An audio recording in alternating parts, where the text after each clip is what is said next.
How are we doing? Okay, shall we, it's past. Shall we begin? Welcome everyone.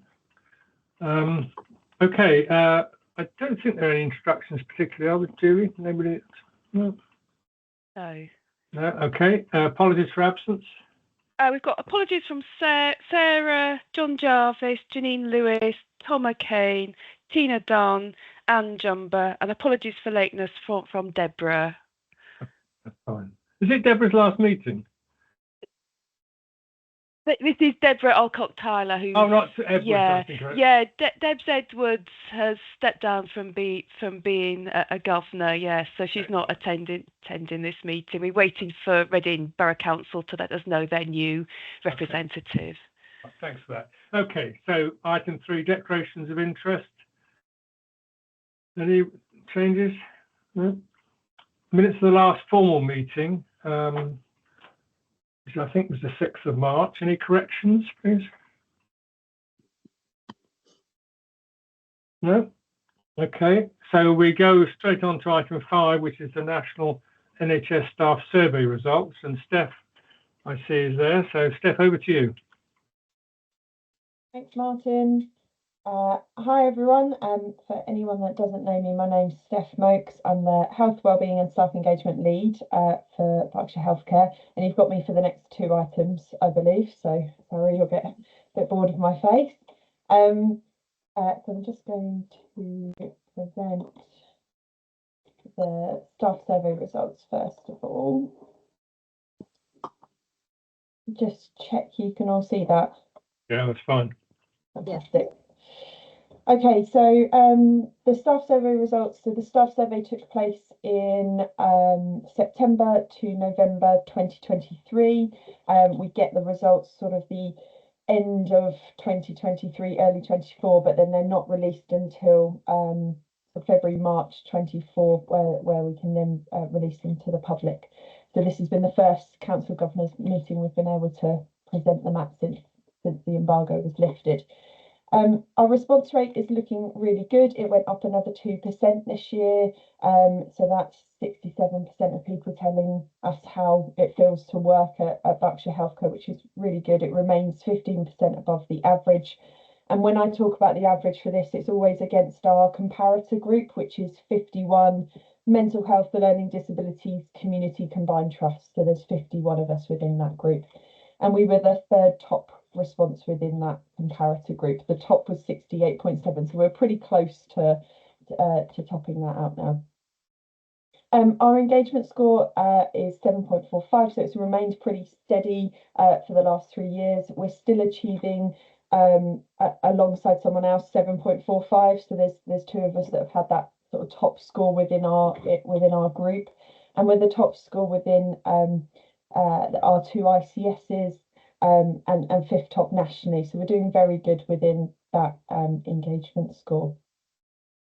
The engagement score is made up of motivation, advocacy and involvement, and there's 3 questions within that, and this just gives a breakdown of those scores and those questions within it. Advocacy, you can see there has the star because we achieved the top score within our comparator group for advocacy. Motivation as a whole has decreased slightly. Involvement has stayed steady. Advocacy both increased and was a top score. So, you know, a good picture across the board within that. The staff surveys made what they do with all of the questions is they align them to 9 themes. So they reflect the 7 themes from the People Promise and then staff engagement and morale there. And you can see our scores across the board. As you can see, we're doing above average in every single theme. We're getting close to top in, or we were top in staff engagement. We're pretty close to top in a number of others. We've also, you know, focusing on statistically significant improvements or decreases this year, and we've statistically had that statistically significant improvement in 4 of the themes as well, which is great to see. So not only are we doing well, we're actually making those improvements as well.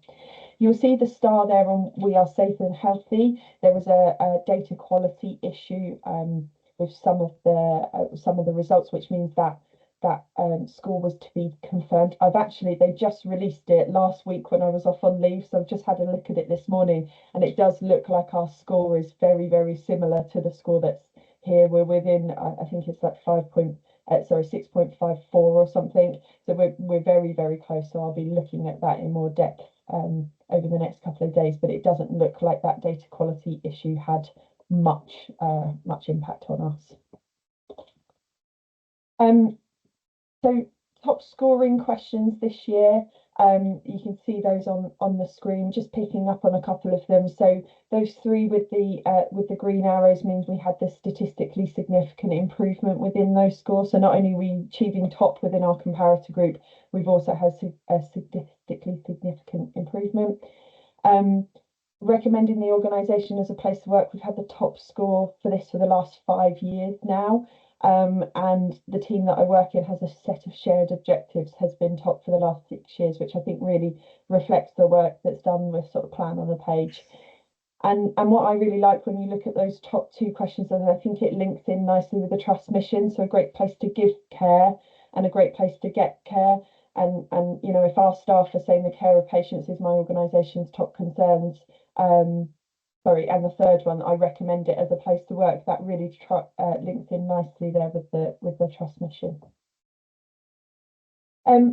Other statistically significant improvements, when we look at sort of the question level data, we actually had that improvement in 28 of the questions this year compared to 2022. Last year there were only 3 where we saw that sort of statistically significant improvement, which is really positive. It does mean I can't put them all on both this page and the next page, but I've just sort of highlighted some that I think are important. Now, this doesn't mean that we think this is where it should be. You know, we still don't want 31% of our staff finding work emotionally exhausting, but it means that we've had that, the work that we're doing is making those inroads. You can see more here as well. So, having enough staff at the organisation to do the job. Really nice to see the appraisals reflected there as well, and hopefully that's reflecting a lot of the work that the L&D team are doing around improving that, and the leadership team. And feeling unwell due to work-related stress and musculoskeletal problems are things that we haven't had good movement on before, so it's good to see we're starting to move the dial on those. Obviously, we need to look at the other side as well. So we did see 3 that had a statistically significant decrease since last year. They're quite interesting questions. You can't really group them as a theme. And actually, sort of time passes quickly. Interesting question anyway. Every time I speak to someone, they have sort of a different opinion on what that could mean. It's reduced slowly over the last 4 years. So yeah, I think we need to probably do a little bit more work in what that means to our staff. Feeling a strong personal attachment to my team is obviously something we wouldn't want to see as a significant decrease. It's quite interesting though. It's only been asked for the last 3 years. We started at 68%, we went up, and now we've gone down. So we had a significant increase and then a significant decrease. So I think we may need to leave that and see how it levels out over time. And then confident in the organisation would address concerns. It's a shame because we've actually had 4 years of really positive increase up to 73%, and then we had a drop back down. So it'll be interesting to see if that was just a blip this year, and it comes back up. Obviously, the team are doing lots of work in that space anyway, Mike, with the freedom to speak up. But yeah, it's an interesting one to have a look at and what's driven that decrease. Just quickly then, because I'm conscious of time as well, and leaving some space for questions, but we've got both the workforce race equality standard and the workforce disability equality standard, and the staff survey gives some of the picture for that. So it's only one aspect of those standards. There are other things that contribute to it, but it does provide some of the information. We can see actually we've seen a good trend over the last 3 years. We're making some inroads, but that inequality remains. And I think that's, really important why that commitment to become an anti-racist organisation has come through, and how we can start moving that a bit more. The national picture is similar with this. There's been small improvements, but that gap's still remaining. And similarly with the disability equality standard, we've seen positive trends in 7. There's actually more questions for the disability ones. We can't put them all on one page because you just wouldn't be able to see the numbers. But we've seen positive trends in 7, 1 decline and 1 that's in no trend. We're scoring better than average in 7. So, all going in the right direction, but those inequalities remain. So showing work more to do. There isn't a workforce standard around sexual orientation, but we think it's something important to bring up. So what we do is we look at the difference in the score between those who are heterosexual straight and those gay, lesbian, bisexual or other. And you can see there is a difference between the themed reports on each of those. It has improved across all of those over the last year, but again, that inequality remains. I think quite interestingly that there was another 5.5% of respondents who didn't want to share their sexual orientation, and that's another thing that we need to look at, and what's driving that gap. What would that mean? How would that impact on the scores? And then I think probably the one of the last things is we had 3 new questions in the survey this year. One was about access to nutritious food at work, and then we had 2 around sexual safety. So the question was whether or not a staff member had experienced any sexual behaviour of a sexual nature that was unwanted, and it says sort of that could be comments, behaviours, variety of different things in the last year, and asks for is it 1 to 2 to 4. And we scored 7.54 from patients and 2.44 from staff. And you can see there that means we're doing better than the average, but we're still some way off of the best score. And this really reflects those improvements and the fact that the Trust has signed the Sexual Safety Charter as well, with lots of commitments to implement by July 2024.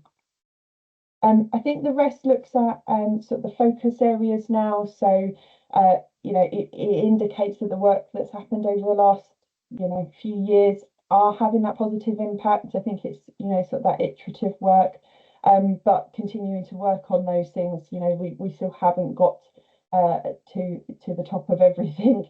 So the anti-racism strategy, the big conversations, the Sexual Safety Charter, all of those things. And then what we want to really do is target support to the those areas that need it most. So we're working really closely with the divisional management teams and the HR business partners to look at what they're doing around these results and the next steps and the action plans. I think the last slide just says that how we're going to be sharing it, and that's a little bit out of date now. So I will leave it at that point and take any questions. Thanks so much, Steph. Well, over to governors. Any questions? Brian? Yeah, thank you first for the immense amount of work you put into that presentation. The amount of detail is fantastic, and thanks for the presentation.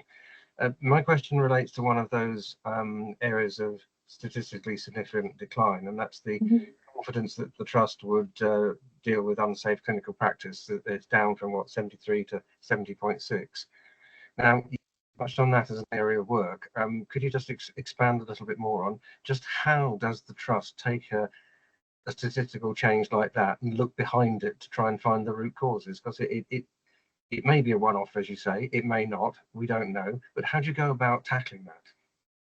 So for that one particularly, I mean, my work is more to do with the teams and looking at the teams, but for that, what we've done is worked with Mike Crosati, really, who leads on the Freedom to Speak Up and looking at that, how people would feel confident to report the unsafe practice, and he's taking that into his work. To be honest, I don't know what actions he's taking as a specific to look behind it, but I can certainly find out and bring it back. Looks like Julian might Yeah, I mean, I feel my question is almost a little premature because this is like hot off the press, and you haven't dived in yet. But no, that sounds good. Thank you. Yes, and yes, we would like to hear in the future update. Yeah, I think just come in, Brian. Yeah, good question. Two things really. There's work on Freedom Speak Up, which is just ongoing. So Debbie Fulton, the Director of Nursing and Therapists, kind of leads that kind of work. And to answer your question specifically, is that one of the things that we do is it an overall trend in the organisation, or do we have hotspots? And we had 2 or 3 particular hotspots where there was a decline in that question, and 2 reasonably sized services, which probably weren't a surprise, I've now got some support going in because it's symptomatic of other things, breakdown in relationships, leadership in those particular teams, that type of stuff. So often it's about getting our arms around a number of services where there's been a deterioration. We're at a stage now, Brian, we've been doing this for 18, 20 years, where it's not very often it's a whole organizational enterprise-wide fix. It's usually about saying it's 3 or 4 services that will need some support, and that's how we generally go about it. But happy to keep you posted, and again, in sort of due course, if she hasn't already, Debbie can talk to you more broadly about the safety culture, because it's about safety, patient safety culture work that we're doing as well. Yeah. Hope that's helpful. Yes, that answered my supplementary question as well. Very well, thank you. Thanks, Brian. Guy. Yeah, hi. Hi. Thank you very much, Steph, for that and for covering that point I brought up with you last week. Just a point on the percentage of staff who have received harassment, bullying, and abuse of other staff is quite alarming to see how high that is. And I'm just wondering, do you know how many of those instances are actually called out and the perceived abusers dealt with? Please. The staff survey is it doesn't align with, it's not like we can go, well, these are the ones that come up on Datex, and we don't know exactly which ones those are. We wouldn't be able to know if all of those were reported. Obviously, then there are further questions. I think the question there is to look at the Datex and the HR policies and look at how those are responded to and how many people are, how that's dealt with. And I don't have those figures to hand. What we get from the staff survey is a general, this is rather than incidences, this is generally how I feel that this has happened. Does that make sense? Yes, thank you. Okay, and Tom Lake. Yes, thank you. Seem to be able to raise my hand now. Just to say that the area where the best seems to be most ahead is in the recognised and rewarded. And I wondered who is the best and what are they doing to get this runaway result? Not something I've been able to look into yet, but I can certainly, it is something that I do, is to look at who are topping the different trends and then try and get in touch with them and look at what they're doing. It's a difficult one, the recognised and rewarded, because a lot of it is around pay, and there's limited that we can do in that sphere, obviously, where it being agenda for change and set nationally. There is a lot of stuff that we are doing locally, so we've introduced the Milestone Awards, and we're looking more in this area. But yeah, we're part of a number of network groups where we always find out what other trusts are doing and which of those are replicable and which aren't, which would work for our trust, and there's some that just wouldn't. But yeah, a lot of it reflects pay, and then the other is how the trust values their work. So that's where we brought in the Milestone Awards. You've got the All Staff Awards, but I can certainly look at I will be looking at those ones in more depth as well. Always good to go and see what others are doing. Okay, you are happy, Tom? Okay, well, thanks, Seth. Thanks so much indeed for that, and some good, interesting results there. And I know that the trust takes them very seriously. So perhaps we can move on to item 6 and welcome Steph Merks. I'm back Over again. to you. Staff health and well-being. So over to you. Yeah, absolutely. So this is a board paper that we provide every 6 months that goes to Trust Board, which gives an update on the work that within the health wellbeing service. So what we look at is what's happened over the last 6 months, and then we look at we sort of set out what we're planning to do.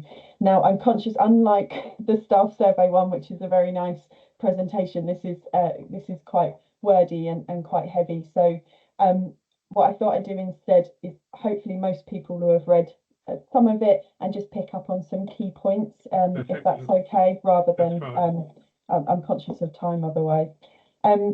So I think some of the key things that I want to share about what we've been doing over the last 6 months. So my health and wellbeing service includes the Wellbeing Matters team. So this is a internal psychological support service for our staff. It used to be external and funded by NHS England, but that funding was removed, so we've turned it to an internal only service.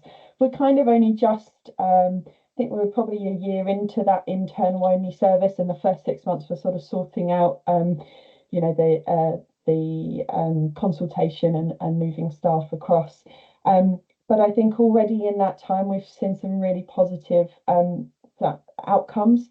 So one of the things we've been able to do is put back into place, but in a slightly different way, some support into Prospect Park Hospital through our staff wellbeing facilitator, who's called Godfrey. He's a dual trained mental health nurse and psychological therapist. We can see the increased engagement that's happening there already and how that's starting to normalise accessing the support. Bearing in mind that we know that a large proportion of our incidents happen within Prospect Park. So between October and December 23, before Godfrey was in place, there were only 4 requests for staff support within Prospect Park, whereas between January and March, once he came into place, there was 26, which is over a 500% increase, which is absolutely fantastic. And yeah, we're just starting to see the impact of that work, which is brilliant. I think the other thing is we're starting to get some really good anecdotal feedback from our wellbeing line. So this is a line that's available sort of 9 till 4, Monday to Friday, where staff can phone and make an appointment with our counsellor, who will offer an initial session, sort of an assessment, and then up to 3 follow-up sessions. So it's not necessarily counselling or any therapy, but it's more so, you know, maybe they need to access our EAP Health Assured service, or maybe they need to access talking therapies, or maybe they just need some support in coming back to work and they're not sure how to do that.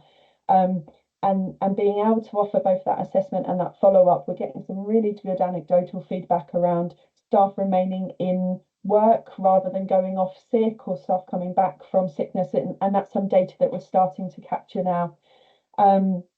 And yeah, we're having some really positive numbers of use. I mean, this week we're already booked up all week and start of the next week, so it's getting to a good level, and it's getting a good rating of sort of 4.8 out of 5 for staff feeding back on it.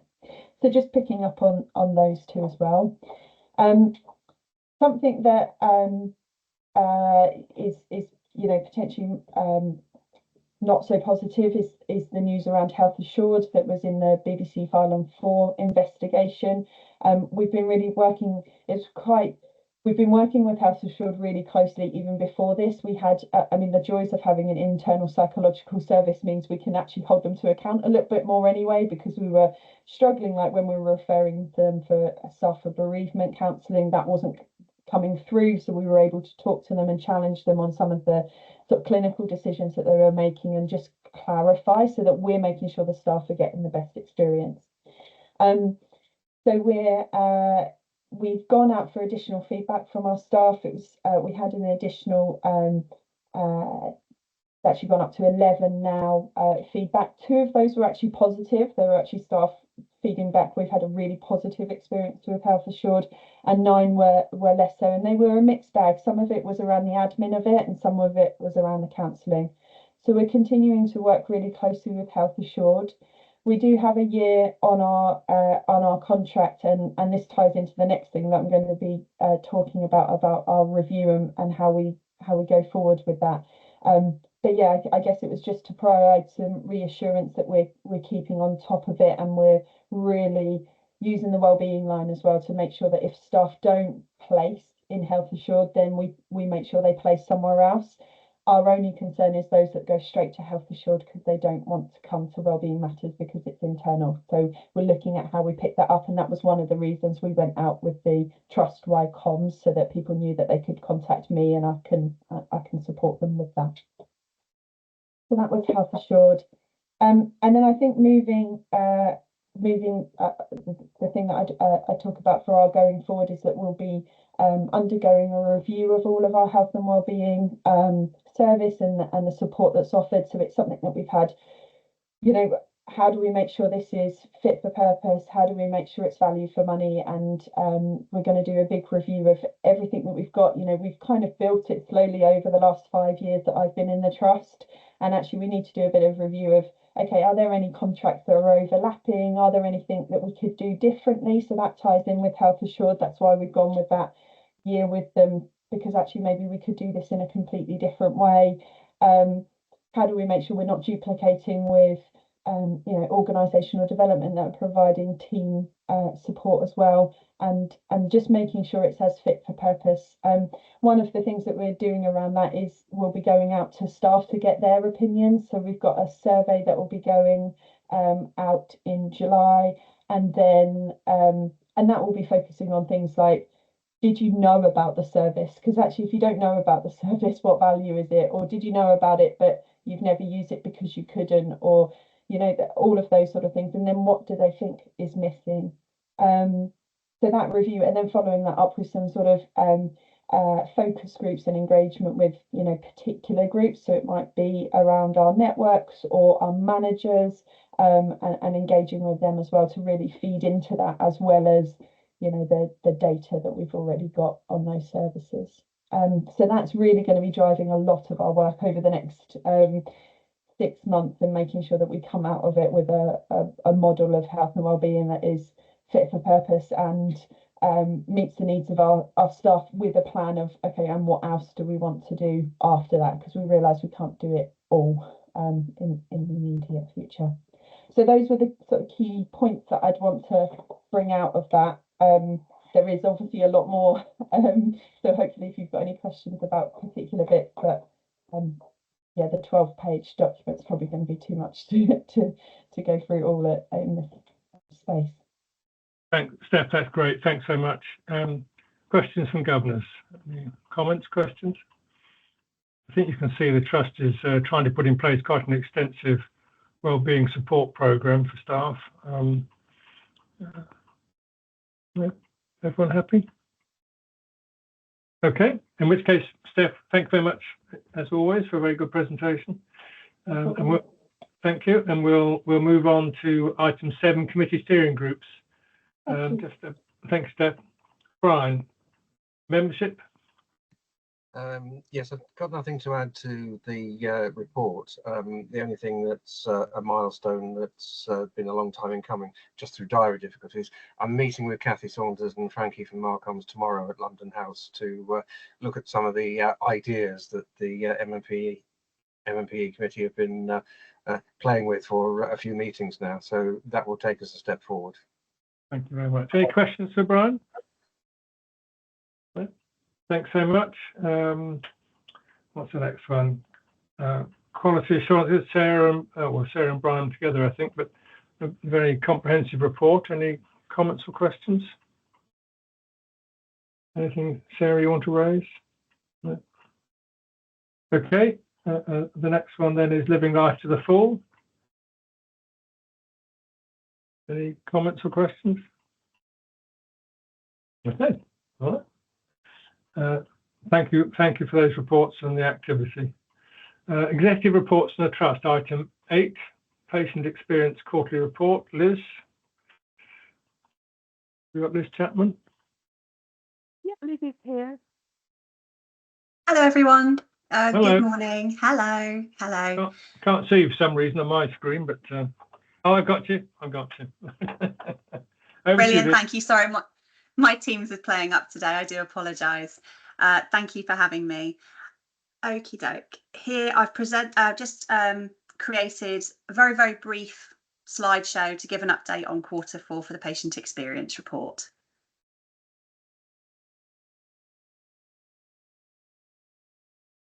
Okay, can you all see my screen? I'm sure you get bored of hearing that, don't you? We can. I don't know if it's as big as it can go, is it? But we can see it. Yes, I'm afraid that's as big as it will go, unfortunately. Okay. I will circulate this afterwards. That's Thank you. So thank you for having me. I'm here to give a very brief overview of the quarter 4 patient experience report, which you all have received in advance of the meeting. So here is an overview. You can see that our number of responses for the I Want Great Care feedback solution has continued to increase, which is great. And I'll talk a little bit more about a rapid improvement event that took place last month in a moment. And we've continued to sustain our 100% response rate for formal complaints closed within timescale, which is wonderful. When I speak to other trusts in the area, although they're not particularly open with a lot of their data, they do think that we're kind of a positive outlier in terms of the communication that we have with complainants during the complaints process. So I Want Great Care, how are we doing? We're doing particularly well in regards to providing emotional support and empathy. That's an area that's outstanding within our quarter 4 board report. Also in regards to respecting individuals' needs and involving patients and their carers. And what's interesting is last quarter, involving patients and carers was one of the areas that we identified that we needed to do more work on. So the work that Katie and the team are doing around raising the profile of particularly carers is really having a positive impact. Some opportunities for improvement is around communication and the timeliness and availability of some of our staff and our services. So that's really around, is it accessible to people when they need it? In regards to our activity levels, so last quarter I reported that 64% of services who had a survey that was active were using them. We're now at 72%, so we are seeing that increase. Now, some of the reasons why some services aren't collecting feedback is because it's not seen as something that they feel they should be doing. That's some feedback I've had recently. They feel it should be more corporately driven. Also, we have some services where we've had some issues with our iPads, and that has resulted in a delay in people being up and running. And lastly is a little bit around kind of survey fatigue and some people saying, we do all of this collection of activity data from our patients. This isn't kind of where we want to focus our energy. But we've done a lot of work with services and continue to do so to increase the profile of I Want Great Care. And more importantly for me, is what we do with the information when we get it, that feedback. We continue to have troubleshooting drop-ins every month for staff. We held our rapid improvement event on the 23rd of May, and I'm very, very grateful. We had 3 governors there. So Brian, John and Madeline all came along that day. It was a really successful event. We had our clinical divisions well represented with over 50 members of staff. And they all set some really achievable targets for them to meet 10% by the end of March next year. So there's a lot of work to do, but we've kind of reinvigorated people and we're really excited about where this is going. We're continuing to have hard copy alternative languages available for our surveys and promote through ward community meetings the availability of giving feedback. We're very actively involved within PCREF, so the Patient Carer Race Equality Forum, and using our patient feedback from I Want Great Care to inform that. And we're continuing to strengthen our divisional reporting. An overview of complaints. So PPH, Prospect Park Hospital, saw the highest increase of complaints in Q4, going from 4 to 7. It's worth noting that there are a number of complaints from the same people. We have some very poorly people at PPH at the moment who are raising complaints. We saw a decrease in the number of formal complaints found not to be upheld, and that's across all services. There wasn't a specific area that was outlying. The CQC offer a new early resolution process, which is a form of mediation, and we've had one complaint received so far around that. And the Parliamentary and Health Service Ombudsman, we've accepted one case to go through for, again, it's like a formal mediation process. So rather than the Ombudsman's office doing a full investigation, it's having structured mediation to sit down with the complainant and the trust to talk about what happened and hopefully resolve at a lower level. We've accepted a case. At the moment, the complainant hasn't. So we're just waiting to see what the outcome of that is. We had 488 PALS contacts and nearly 500 non-Berkshire Healthcare Trust contacts. This is huge. We're doing a lot of work across the region, particularly with our colleagues at the Royal Berkshire Hospital around signposting, because we're getting a lot of, an awful lot of these contacts are for the Royal Berks. We're also working with our intelligent automation team to see about a way that we can capture some of these contacts before they even reach us. And in May, I presented an overview of PALS and the plans on what we're doing at the Governor Quality Assurance Group. Other things we're up to at the moment, we're continuing our lived experience workforce programme, and we're focusing at the moment on the creation of LEAPs. So they're lived experience advisory panels. Years ago, we would have called them PPI forums and things like that. So the language has changed. So this is around supporting people in a structured way to give that, that view for our work that we're doing. It could be very time specific, so task and finish type group giving us support in terms of a specific project, or it could be something more long term. We have more events coming up for Ask, Listen, Do. This is around hearing the voice of people with a learning disability. Thank you for those of you who've volunteered to take part in 15 steps. It's great. We're nearly full for the rest of the year, which is wonderful. Thank you so much. I've got a meeting on Monday with our volunteer services team just to make sure we can get all of you who don't have a DBS set up to have one, and we can get you involved in those visits ASAP. But thank you for that call to action for being involved. And we're continuing our patient safety partner recruitment. And again, back in May, I presented some work around that at the Governor Quality Assurance Group. That is my whistle-stop tour of patient experience during Q4. Thank you. Thanks so much indeed. If you can unshare your screen.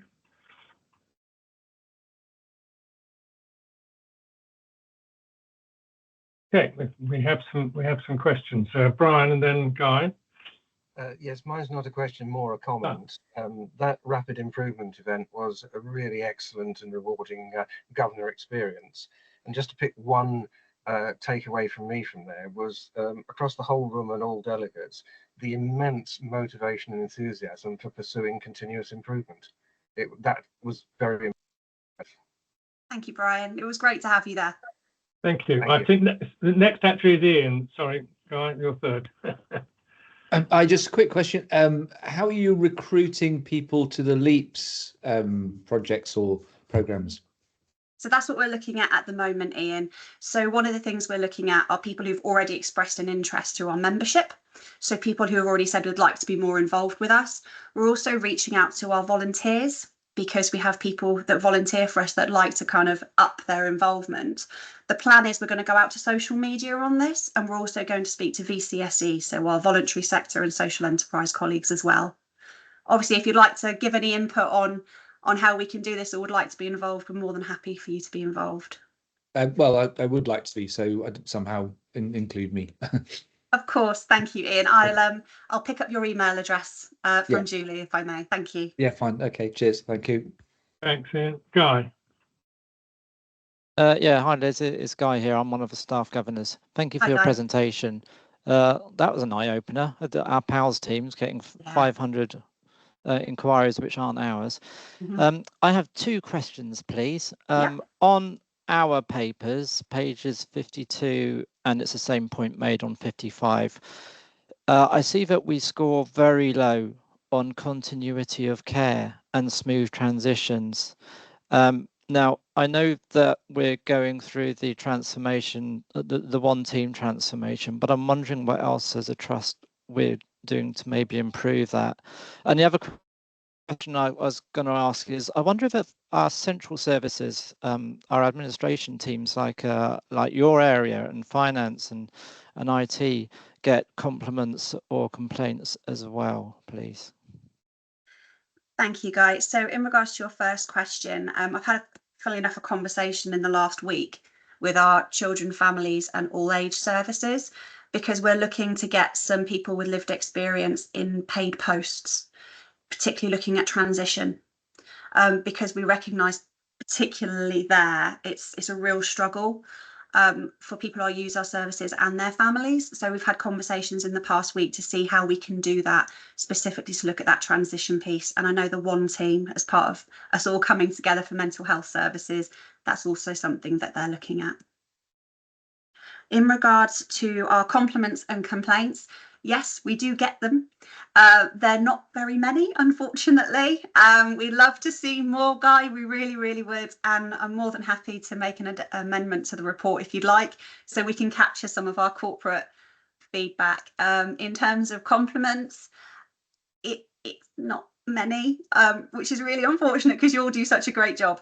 But in regards to complaints, the areas where we have had activity has been around information governance, mainly people unhappy around maybe getting access or not to their medical records, or if we've refused due to consent or whatever. That seems to be the main theme of the more negative feedback that we have come through.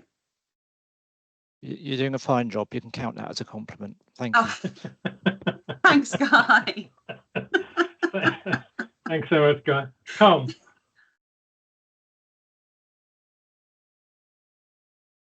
You're on mute, Tom.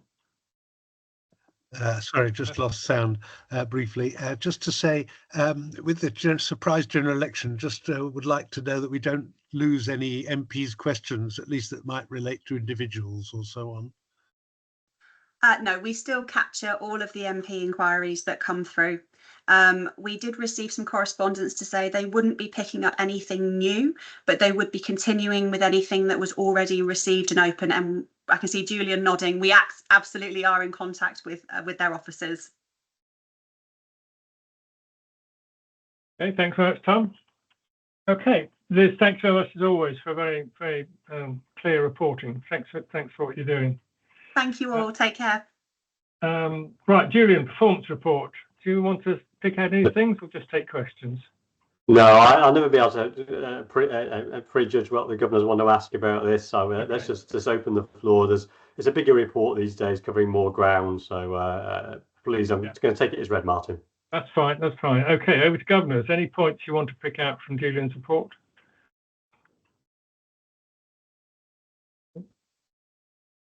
I think you've bamboozled governors with lots of paper, Julian.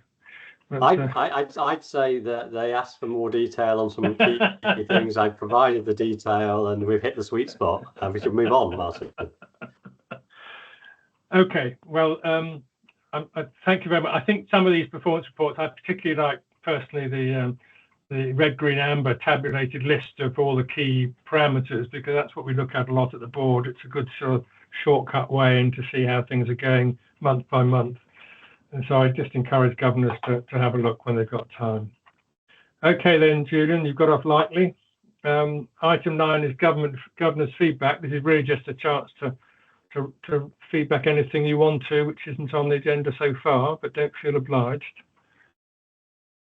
No? Okay. In which case, I'm going to just, under any other business, I'm just going to put 2 or 3 things I just wanted to cover.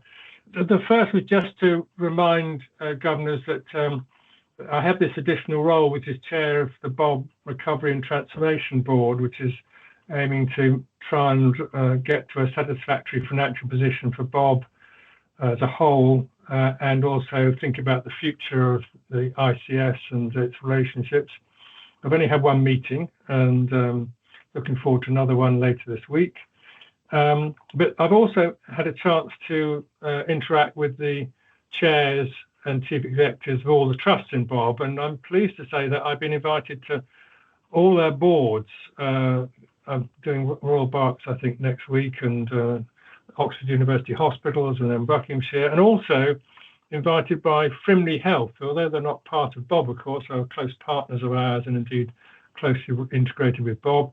And the chair there has also said he'd be delighted if I would go and speak to his board, not from a Berkshire Healthcare point of view particularly, but from the point of view of what I'm trying to do in bringing the whole of Bob together and build relations. So I thought it was a very positive view. No one's being sort of awkward.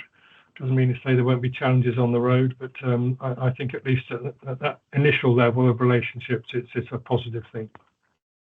I got a couple of other things just to say, which are slightly sad. Deb Edwards is retiring as a councillor in Reading, and so will be leaving the governors. I just wanted to put on record the excellent work she's done in support of governors and the trust, and she'll be missed. And then, of course, Tom Lake. This is Tom's last meeting, I think. I think I'm correct in saying that. And you will know that Tom has been a passionate supporter of the patients and indeed the trust and trying to build ever better services. And I very much appreciated Tom's insights into the challenges, the things that maybe we didn't want to listen to, but actually we should have listened to.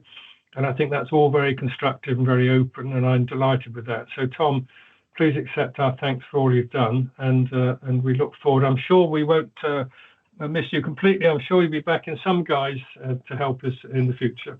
So Tom, thank you very much indeed. I really do appreciate your time. Thank you. And I think, Tom, you wanted to say a few words? Yes, please.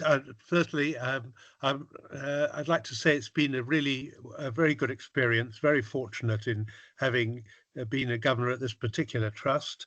It's been the period in which the trust gained its outstanding status, in which the QI program was brought in, and we've just seen the carers strategy really energized, and so on. Many other great things have happened. So very many thanks to the board for their service, which I recognize that this goes far beyond a normal appointment, commercial appointment for the members, and the very cordial relations they keep with the board, the consideration they give with the governors, rather, with council, that's very much appreciated, and their time is very much appreciated. And I say thanks to the office, who've been very helpful. Julie and Jennifer particularly have been far more than helpful, and thank you very much indeed. And lastly, to the staff, that a staff visit has always proved a really encouraging and sometimes inspiring occasion. That's been really very good, and it has been the characterization of the trust, really. So thanks really to the whole staff, who I can't address, but it has been a very good experience. Thank you all. Thank you, Tom, for your kind words. I say I'm sure we will see you again in future in some guise. Okay, well, those are the farewells. Date for next meeting, 17th of July, the joint NEDs and Council of Governors. And you can see the others on the papers. So we'll now move into confidential session. So we exclude... Sorry, Martin, I think Guy's got his hand up. Oh, I apologise. Guy, thank you. Yeah, thank you. Look, I don't want to embarrass Tom, but can I just say that when I first joined as a governor, it's quite easy to pick out the other governors in the room who are especially worth listening to, a role model for new governors to listen to from the comments they're making, the questions they're asking. And Tom Lake certainly stood out as one of those who was an example to the rest of us. So thank you for that. Thank you. Very good. Thanks, Guy. Well said. Okay, if I can manage the hands, I think we've got no more hands up, so I think we'll move into a confidential session. Do we go straight into it, Julie, or is